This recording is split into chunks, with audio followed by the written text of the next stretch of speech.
Hello students, आप सभी का स्वागत है हमारे यूट्यूब चैनल एग्री एचयू में। तो दोस्तों, आपका जो वीडियो है ये स्पेसिफिकली बिजनेस स्टडीज़ के लिए होने वाली है।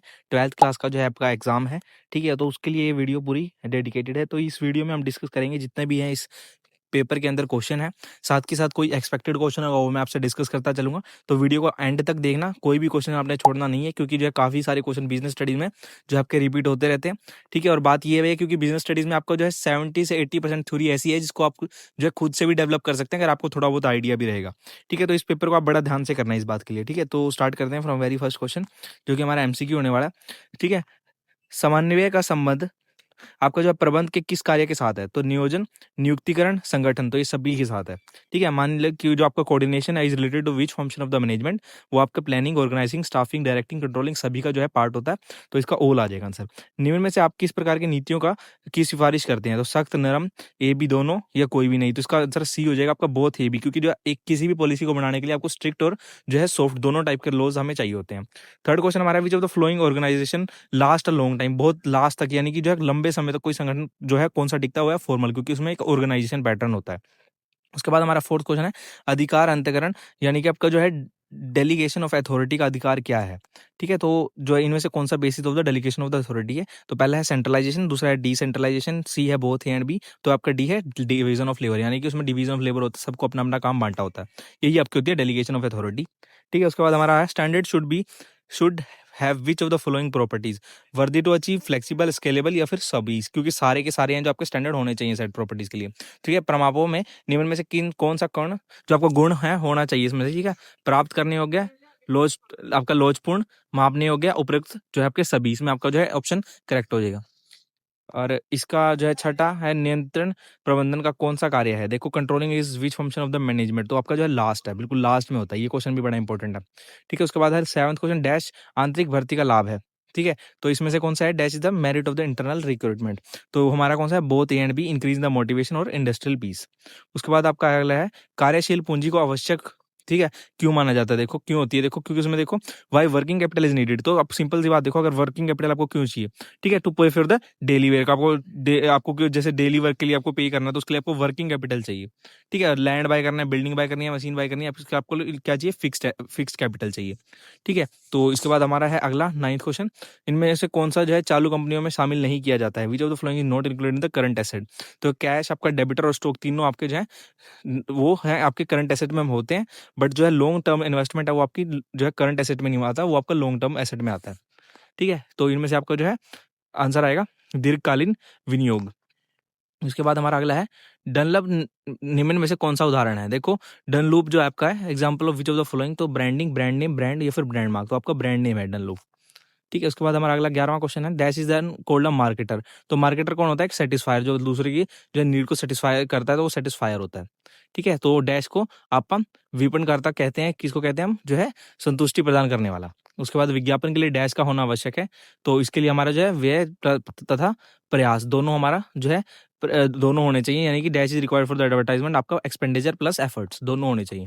उसके बाद हमारा अगला क्वेश्चन है, dash is an objective against the advertisement, dash विज्ञापन के विरुद्ध जो है आक्षेप है, तो इसका कौन सा आपका? Disregard for the social value, यानी कि आपका सामाजिक मूल्यों की अवहेलना करना, ठीक है? तो disregard for the social value, इसका ऑप्शन ए करेक्ट है 13th का। उसके बाद 14th हमारा, व्हाट इज मैनेजमेंट, तो व्हाट अ मैनेजर डज, जो भी एक मैनेजर काम करता है वो आपका मैनेजमेंट हो जाती है, ठीक है? व्यक्तिगत कुशलता किस विशेषता है, किसकी विशेषता है? तो पर्सनल स्किल जो आपकी है क्या है? एक वो आर्ट है, ठीक है? यूनिक कैरेक्टर किस चीज का? एक आर्ट का है, ठीक है? इसके बाद हमारा जो है ऑब्जेक्टिव पार्ट खत्म हो जाता है। अब हम 16 क्वेश्चन की तरफ बढ़ते हैं, जो वन वर्ड है। आईएसआई की फुल फॉर्म पूछी गई है, इंडियन स्टैंडर्ड इंस्टीट्यूट, ठीक है? 17वां क्वेश्चन हमारा है, one feature of the personal selling, यानी कि आपका डायरेक्ट कॉन्टैक्ट। देखो, अब पर्सनल सेलिंग में आप खुद जाके उससे मिलोगे, देखो किसी भी कस्टमर से, तो आप क्या कर रहे हो? एक डायरेक्ट कॉन्टैक्ट मेंटेन कर रहे हो।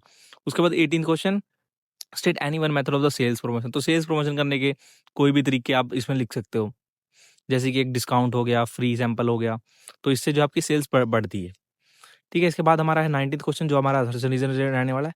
पहला असर्शन हमें दिया है, right to be inform is important for the safe and secure life, तो ये बात आपकी तो गलत होगी भाई, राइट टू इन्फॉर्म नहीं होता है सेफ एंड सिक्योर लाइफ। और according to this right, the consumer right to be protect against good and service which are hazardous to the life, health and prospect, ये आपकी बात सही है, तो डी ऑप्शन इसके हिसाब से करेक्ट है।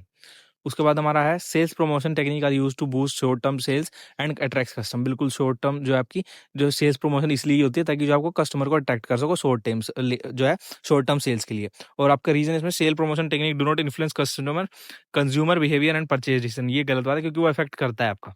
ठीक है, तो इसका ऑप्शन जो है सी ऑप्शन हो जाएगा, A is true, R is false. ठीक है, उसके बाद हम आ जाते हैं वेरी शॉर्ट क्वेश्चन पे। तो 21वां क्वेश्चन में कहता है motivation help to reduce absenteeism in the organization, give 3 example. ठीक है, तो आपका जो अभिप्रेरणा संगठन में अनुपस्थिति दर घटाने में सहायक है, 3 उदाहरण दीजिए। देखो अब सिंपल सी बात है, देखो अगर आप जब मोटिवेशन जो है उसको वो आपकी जो है जितने भी जो है एम्प्लॉय एब्सेंट होते हैं उसको घटा देता है। ठीक है, इसको आप कैसे लिखेंगे कि देखो अब सिंपल सी बात है, क्योंकि जो एम्प्लॉय हैं वो विलिंगनेस, ठीक है, वो अपना जो है विलिंगनेस शो करेंगे वर्क करने के लिए रेगुलरली। ठीक है, तो अगर आप उनको मोटिवेट करोगे तो वो क्या होगा, एक मॉनिटरी आपका इनिशिएटिव होगा जिसमें आप बोनस दे सकते हो, सैलरी दे सकते हो, उससे उनको मोटिवेशन मिलेगा। ठीक है, रिकॉग्नाइजेशन एंड अप्रिसिएशन, आप उनको जो है वहाँ पर मंथली, जैसे आपके बैंक वगैरह में या फिर किसी भी ऑर्गेनाइजेशन में जैसे मंथली जो आपके जो है टॉप परफॉर्मर होते हैं उनको जो फोटो लगाई जाती है, उनको सम्मानित किया जाता है, तो वैसे आप लिख सकते हैं। और गुड वर्किंग कंडीशन जो है उनको प्रोवाइड करो, तो उससे भी उनको मोटिवेशन मिलता है। उसके बाद हमारा explain the term leadership any two feature of the leadership. देखो लीडरशिप आपको प्रोसेस होता है जिसमें हम क्या करते हैं, इन्फ्लुएंस करते हैं दूसरे लोगों को, ठीक है, ताकि आप जो है अपने गोल अचीव कर सकें। ठीक है, उसके बाद फ्यूचर में आप कुछ भी लिख सकते हो, जैसे कि आप लिख सकते हो कि इन्फ्लुएंस बिहेवियर को इन्फ्लुएंस करता है और आपका जो है कंटिन्यूअस प्रोसेस जो है आपका लीडरशिप में परफॉर्म होता है। ठीक है, उसके बाद हम अगले क्वेश्चन की तरफ। ठीक है, तो लीडरशिप में हम जो हम सिंपली इन्फ्लुएंस कर रहे हैं। उसके बाद हमारा जो है 22nd क्वेश्चन हमें कहता है explain the 3 consumer right which are given in the consumer protection act. तो इसके सारे भाई राइट याद करके जाने हैं हमने, वो बहुत ज्यादा इंपॉर्टेंट है। तो हम 3 कोई भी लिख सकते हैं, right to safety, right to inform या फिर राइट टू चूज। इनको आप थोड़ा थोड़ा एक्सप्लेन कर दोगे तो उसमें आपके फुल मार्क्स आराम से मिल जाएंगे। ठीक है, आपको सारे याद होने चाहिए, पर मेरी जो है एडवाइस आपको ये रहेगी।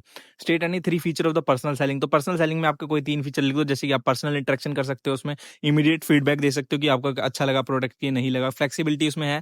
ठीक है, आप जो है गलत और सही उसमें एकदम से जान सकते हो। ठीक है, उसके बाद हम थर्ड क्वेश्चन पे बढ़ते हैं। Describe 3 factor determine the capital structure of the company. ठीक है, कैपिटल स्ट्रक्चर जो 3 फैक्टर कोई लिखने हैं। जैसे कैपिटल स्ट्रक्चर आपका, जैसे एक तो कॉस्ट ऑफ कैपिटल से आप कर सकते हो कि कंपनी कैसा परफॉर्मेंस कर रही है। रिस्क जो है, रिस्क फैक्टर आपका बड़ा इंपॉर्टेंट रोल प्ले करता है। और जो आपका कैश फ्लो की पोजीशन है कंपनी की, तो वो भी बड़ा आपका जो डिटरमाइन करता है कि जो कैपिटल स्ट्रक्चर है कंपनी का वो कितना बिल्ड हुआ है, कितना जो है आपका प्रॉफिट है, कितना लॉस है, वो सभी आपका जो है हेल्प करता है आपका बिल्ड करने में। उसके बाद हम 24th क्वेश्चन की पढ़ते हैं। Name any 3 step that is involve in the planning process. तो प्लानिंग प्रोसेस और कंट्रोलिंग प्रोसेस, स्टाफिंग प्रोसेस, इनके जो जितने भी स्टेप्स है ना वो आपको याद होने चाहिए। ठीक है, जैसे अब इसमें लिखोगे आप सेटिंग ऑब्जेक्टिव। सबसे पहले हम ऑब्जेक्टिव सेट करेंगे, उसके बाद आइडेंटिफाई अल्टरनेटिव, उसके कोई अल्टरनेटिव है उसको चूज करेंगे, उसके बाद सिलेक्टिंग द बेस्ट अल्टरनेटिव, उसके बाद हम जाके जो है प्लानिंग करके उसके हिसाब से सिलेक्ट करेंगे चीज़ों को। ठीक है, तो इसका प्रोसेस आपको सबके स्टेप्स पता होना चाहिए। ठीक है, उसके बाद हमारा 25th क्वेश्चन की तरफ बढ़ते हैं। What do you mean by the working capital, discuss 2 important determinants of the working capital requirement. देखो अब देखो वर्किंग कैपिटल आपकी होती है कोई भी फंड जो आपका डेली ऑपरेशन के लिए हम यूज करना है, तो उसके डिटरमिनेंट्स आप क्या लिख सकते हो, कोई भी दो, जैसे कि आप एक लिख सकते हो नेचर ऑफ द बिजनेस और दूसरा आप स्केल ऑफ द ऑपरेशन की स्केल का जो है आपका परफॉर्मेंस है और आपका जो है नेचर ऑफ बिजनेस क्या है। ठीक है, उस हिसाब से आपका जो है वर्किंग कैपिटल अरेंज किया जाता है, आपका फंड अरेंज किया जाता है। ठीक है, उसके बाद हम बढ़ते हैं 26वें क्वेश्चन की तरफ। Explain any 3 function of the top level management in organization. कोई भी ऑर्गेनाइजेशन में एक टॉप लेवल मैनेजमेंट में क्या क्या आप जो है नीड्स मांगते हो। देखो सबसे पहले तो पॉलिसी आपकी जो फॉर्मेशन है वो अच्छी होनी चाहिए। ठीक है, कोई अगर आपके जो है टॉप इंस्टीट्यूट अगर पॉलिसी अच्छी नहीं बनाएगा एम्प्लॉइज के लिए, तो वो जो है कंपनी बंद होने के कगार पे आ जाएगी। ठीक है, दूसरा हमारा स्ट्रेटेजिक प्लानिंग। स्ट्रेटेजिक प्लानिंग आपका जो है बहुत इंपॉर्टेंट रोल प्ले करता है। आपको पता ही है कि प्लानिंग, स्टाफिंग, कंट्रोलिंग, ये सभी स्टैट आपके जो है बहुत ज्यादा इंपॉर्टेंट है। तो इसमें आप वो लिख सकते हो। तो स्ट्रेटेजिक प्लानिंग बहुत ज्यादा इंपॉर्टेंट है, दूर की सोच आपकी बहुत ज्यादा जरूरी हो जाएगी इसमें। और हमारा एक कोऑर्डिनेशन बहुत ज्यादा अच्छा है और इंपॉर्टेंट पॉइंट है कि कोऑर्डिनेशन होना चाहिए उनके आपस में। अगर कोऑर्डिनेशन नहीं होएगा तो भाई देखो फिर वो कंपनी का जो है डिक्लाइन होना पक्का ही है। ठीक है, तो ऐसे 3-4 पॉइंट और भी आप आराम से लिख सकते हो। ठीक है, तो इसके बाद हम अगले क्वेश्चन की तरफ बढ़ते हैं। Explain any 3 component of the micro environment. देखो अब 3 कंपोनेंट लिख रहे हैं माइक्रो इन्वायरमेंट के, तो अब एक तो लिख सकते हो इकोनॉमिक इकोनॉमी का एस्पेक्ट। ठीक है, उसके बाद पॉलिटिकल एस्पेक्ट और अब टेक्नोलॉजिकल एक्सपेक्ट। इस हिसाब से आपको जो है 3-4 आप तो बहुत सारे लिख सकते हो इसमें। ठीक है, तो कोई 3 कंपोनेंट पूछे तो हम इसको थोड़ा लिख के इसके बाद उसको एलिबरेट कर देंगे। ठीक है, उसके बाद हम बढ़ते हैं शॉर्ट टाइप क्वेश्चन पे। शॉर्ट टाइप क्वेश्चन में हमारा 27th क्वेश्चन में बोलता है explain any 4 point of the importance of staffing. तो स्टाफिंग मतलब स्टाफ जो है हम उनको अलग अलग अरेंजमेंट करेंगे, तो उसको जो है कोई 4 इंपॉर्टेंट लिखने हैं, उसकी इंपॉर्टेंस लिखनी है आपने। तो सबसे पहले आप सिंपल लिख दो कि ensure right person at the right job, की एक पर्सन को उसी जगह पे बिठाना है जहाँ पे उसकी जरूरत है। उसके बाद आपकी इंप्रूव एफिशिएंसी, उसका काम को बढ़ाएगा क्योंकि वो सही जगह बैठा है तो उसकी एफिशिएंसी इंप्रूव होगी। थर्ड हमारा मोटिवेट द एम्प्लॉय। तो एम्प्लॉय को मोटिवेट करेगा कि वो सही जगह बैठा है तो वो और अच्छा काम करेगा, तो उस अच्छे काम करने की वजह से वो मोटिवेट भी होएगा जो है एम्प्लॉई। उसके बाद चौथा पॉइंट हमारा है बेटर यूटिलाइजेशन ऑफ जो रिसोर्सेज है वो बेटर यूटिलाइज हो रहे हैं, अच्छे से जो है उसका यूज़ हो रहा है, एफिशिएंटली यूज़ हो रहा है, कोई भी चीज़ हमारी खराब नहीं हो रही है। ठीक है, तो उसके बाद हमारा ये स्टाफिंग के जो है मेन पॉइंट हो गए और उसमें आप बहुत सारे लिख सकते हो, मेन 4 ये आप आराम से लिख सकते हो इसमें। उसके बाद हमारा अगला क्वेश्चन है what is the supervision and explain 3 character of it. तो सुपरविजन आपकी सिंपली क्या होती है, ओवरसीइंग द सबऑर्डिनेट, आप ऊपर से बैठ के देख रहे हो कि क्या चल रहा है नीचे। फीचर आप इसमें सिंपली लिख दो कि डायरेक्ट कॉन्टैक्ट आप जाके कर सकते हो, ठीक है, जो है उनसे, और उसके बाद आप गाइडेंस दे सकते हो कि कोई चीज़ गलत कर रहा है तो उसको गाइड कर सकते हो। थर्ड आप कंटीन्यूअस प्रोसेस है, कंटीन्यूअस प्रोसेस है मतलब आपका जो है एक जो है चलता रहेगा ये प्रोसेस, ठीक है, आप जो है उसकी जो है हेल्प कर सकते हो, कोई आपका जो है अगर जूनियर है तो उसको आप हेल्प दे सकते हो, ठीक है, कोई सीनियर है उससे आप हेल्प ले सकते हो, तो एक कंटीन्यूअस प्रोसेस ये चलता रहेगा। ठीक है, ऐसे भी और भी आप इसके पॉइंट लिख सकते हो, इसमें कोई 3 पूछे गए थे आपके कैरेक्टर। ठीक है, उसके बाद हमारा अगला क्वेश्चन है बड़ा इंपॉर्टेंट है, explain any 4 difference between formal and informal organization. तो फॉर्मल और इनफॉर्मल का डिफरेंस हर साल आता है, तो फॉर्मल और इनफॉर्मल का आप जो है पहले एक बार ब्रैकेट बना के, ठीक है, इनका डिफरेंस एक लाइन लगा के फॉर्मल में लिख दो कि ऑर्गेनाइज होती है, इनफॉर्मल आपकी अनऑर्गेनाइज होती है, फॉर्मल आपका लॉन्ग टर्म के लिए होता है, इनफॉर्मल आपका काफी टाइम लॉन्ग शॉर्ट टाइम के लिए होता है मेनली। ठीक है, फॉर्मल में जो आपका बेटर आपकी जो है अंडरस्टैंडिंग और वर्क एफिशिएंसी होती है, इनफॉर्मल में वो इतनी अच्छी नहीं होती है। फॉर्मल में आपके मेनली मैनेजर वो वाला लेवल होता है, मैनेजर, एम्प्लॉयज, ठीक है, सेल्समैन, और बाकी जैसे एक हायरार्की बनती है। बट इनफॉर्मल में क्या होता है कि ये रिलेटिव के बीच में भी हो सकता है, किसी के भी बीच में हो सकता है। तो इस तरह से भाई कोई 4 डिफरेंस आपने लिख देने हैं, ठीक है? कोई भी एक कॉलम बना के, ठीक है? चारों के डिफरेंस आपने अच्छे से एक्सप्लेन करने हैं, क्योंकि ये क्वेश्चन है आपका इंपॉर्टेंट, इसको एग्जाम में हर बार आपका एक क्वेश्चन किसी न किसी सेट में मिलता है। ठीक है, उसके बाद हमारे अगले क्वेश्चन की तरफ बढ़ते हैं, why is it necessary to delegate the authority, explain any 4 reason. तो डेलीगेट अथॉरिटी मतलब आपको जो है काम जो है बांटना उनको, ठीक है, उसको ऑथराइज करना, वो आपका इंपॉर्टेंट काम क्यों है? क्योंकि देखो सबसे पहले तो वो वर्कलोड आपका रिड्यूस करता है, क्योंकि आपको सही बंदे को आप सही काम दे रहे हो। आपको डेवलप द एम्प्लॉइज, एम्प्लॉइज के अंदर एक जो है आपको वो हेल्प करता है कि वो अपनी जो वर्कलोड है उसको अच्छे से जो है हैंडल कर पाएँ और उसको एफिशिएंटली यूज़ कर पाएँ। आपका डिसीजन फास्ट करता है, क्योंकि आप जो है अच्छे से वही काम पे फोकस कर रहे हो, तो आपका डिसीजन फास्ट हो जाता है उससे, और आपकी एफिशिएंसी बढ़ जाती है। ठीक है, तो ये कुछ 4 पॉइंट आपने लिख देने हैं। उसके बाद हमारा 30th क्वेश्चन हमारा बोलता है, explain any 4 factor which affect the dividend decision. देखो अब डिविडेंड डिसीजन आपके कोई 4 फैक्टर लिखने हैं जो आपका डिविडेंड डिसीजन को अफेक्ट करता है। तो पहला लिख दो कि आप अर्निंग, ठीक है, सेकंड आप लिख सकते हो कि stability of the earning, third आपका कैश फ्लो पे इफेक्ट करता है, और चौथा आपका शेयर होल्डर की एक्सपेक्टेशन पे इफेक्ट करता है। ठीक है, उसके बाद हमारा नेक्स्ट क्वेश्चन है, what is the financial management, explain and 2 objective of the financial management. देखो फाइनेंशियल मैनेजमेंट आपकी, देखो सिंपली क्या होती है, आप जो है मैनेज कर रहे हो डिफरेंट टाइप ऑफ जो आपके फंड रिसोर्सेज को। ठीक है, 2 ऑब्जेक्टिव क्या होते हैं, हम वेल्थ को मैक्सिमाइज कर सकते हैं उसकी मदद से, और प्रॉफिट को मैक्सिमाइज करते हैं जब आपको पता होगा कि आपका रिकॉर्ड क्या है, किस चीज़ों को कैसे मैनेज करना है। उसके बाद 31st क्वेश्चन हमारा है, discuss the 4 feature of the management as a profession. Management को एज अ प्रोफेशन आप देखें तो उसको कैसे करेंगे। देखो अब पहला तो होगा आपको स्पेशलाइज नॉलेज चाहिए आपको, सेकंड आपको चाहिए एक फॉर्मल ट्रेनिंग, थर्ड आपको चाहिए एथिकल कोड, और फोर्थ आपको चाहिए सर्विस मोटिव। ठीक है, तो ये 4 जो आपके फीचर हैं जो कि आपके मैनेजमेंट को एज अ प्रोफेशन जो है हेल्प कर सकती हैं एनहांस करने में। ठीक है, उसके बाद हमारा 32nd क्वेश्चन हमें बोलता है, planning is beneficial for all, explain the brief for 4 point of the planning as a function of the management. देखो प्लानिंग का क्वेश्चन फिर आ गया, प्लानिंग आपका ये वाले जो पॉइंट है, प्लानिंग, स्टाफिंग, ऑर्गेनाइजिंग, ये सभी आपके जो है बहुत ज़्यादा इंपॉर्टेंट है। ठीक है, जैसे फर्स्ट तो आपका है डायरेक्शन, हमें डायरेक्शन प्रोवाइड करता है प्लानिंग। ठीक है, रिड्यूस हमारी अनसर्टेनिटी, मतलब कोई भी जो अनहोनी होने से बचाता है, क्योंकि अब वो चीज़ें पहले से ही प्री प्लान्ड होती हैं। थर्ड हमारा है एफिशिएंसी बढ़ाता है हमारी, और हमारा कंट्रोल, एक कंट्रोल रखता है ताकि जो है हम कोई गलती ना करें। ठीक है, तो ये इसलिए प्लानिंग जो है आपकी हेल्पफुल है। ठीक है, उसके बाद हमारा अगला क्वेश्चन है, what is meant by the functional structure of the organisation, explain any 3। अब इसमें है ऑर्गेनाइजेशन का पूछ लिया। देखो ठीक है, कोई 3 एडवांटेज लिख दो, जैसे कि ऑर्गेनाइजेशन आपका जो है डिवाइडेड बाय द फंक्शन। ठीक है, फंक्शन एडवांटेज में आप कैसे लिखते हो, स्पेशलाइजेशन हमारी बढ़ेगी, एफिशिएंसी बढ़ेगी, बेटर कोऑर्डिनेशन हमारा रहेगा। ठीक है, वही आप कुछ सेम से पॉइंट इसमें भी लिख सकते हो। ठीक है, उसके बाद हमारा लॉन्ग टाइम क्वेश्चन है, ये इसमें देखो मार्केटिंग मिक्स पूछा गया आपसे, और उसके डिफरेंट एलिमेंट, ये भी बड़ा इंपॉर्टेंट क्वेश्चन है, ये भी हर साल आता ही आता है। देखो मार्केटिंग मिक्स आपका सिंपली क्या होता है, combination of the marketing tool use to achieve the objective. कोई भी ऑब्जेक्टिव को अचीव करने के लिए जो भी हम मार्केट टूल यूज करेंगे वो हमारा है मार्केटिंग मिक्स। उसके 4 एलिमेंट कौन से होते हैं आपके, पहला होता है प्रोडक्ट, प्राइस, प्लेस, प्रमोशन। ठीक है, प्रोडक्ट का हम यूज करते हैं, अच्छा प्राइस होता है, प्लेस और प्रमोशन की मदद से आपकी जो है सेल्स बढ़ती है। तो ये सभी जो फैक्टर है आपके मार्केटिंग मिक्स के जो है अंदर टाइप हो जाते हैं। उसके बाद हमारा है, एक्सप्लेन द मेरिट और लिमिटेशन ऑफ द एडवर्टाइजमेंट। देखो अब मेरिट और लिमिटेशन देखो, सिंपल अब एडवर्टाइजमेंट होती है, जैसे कोई विज्ञापन आता है तो उसकी जो है मेरिट क्या होती है, वो वाइड रीच, मतलब एक दूर तक, बहुत दूर तक वो है फैलने के उसके चांस होते हैं, क्योंकि हम एक सिंपली इंडिविजुअल लेवल पे जो है उसको फैला नहीं सकते हैं। ठीक है, उसके बाद हमारा इंक्रीज द सेल, सेल हमारी बढ़ेगी, जब हमारी रीच बढ़ेगी तो हमारी सेल बढ़ेगी। और थर्ड हमारा है बिल्ड ब्रांड, ब्रांड बड़ा, देखो ब्रांड जैसे आपका जो है बढ़ेगा, क्योंकि जब आपकी जो है ऑडियंस बढ़ेगी तो आपका जो ब्रांड लेवल होगा वो भी इंक्रीज होएगा। और लिमिटेशन क्या है, कॉस्टली है, क्योंकि जो आपकी एक एडवर्टाइजमेंट है वो बहुत ज़्यादा हाई कॉस्ट करती है।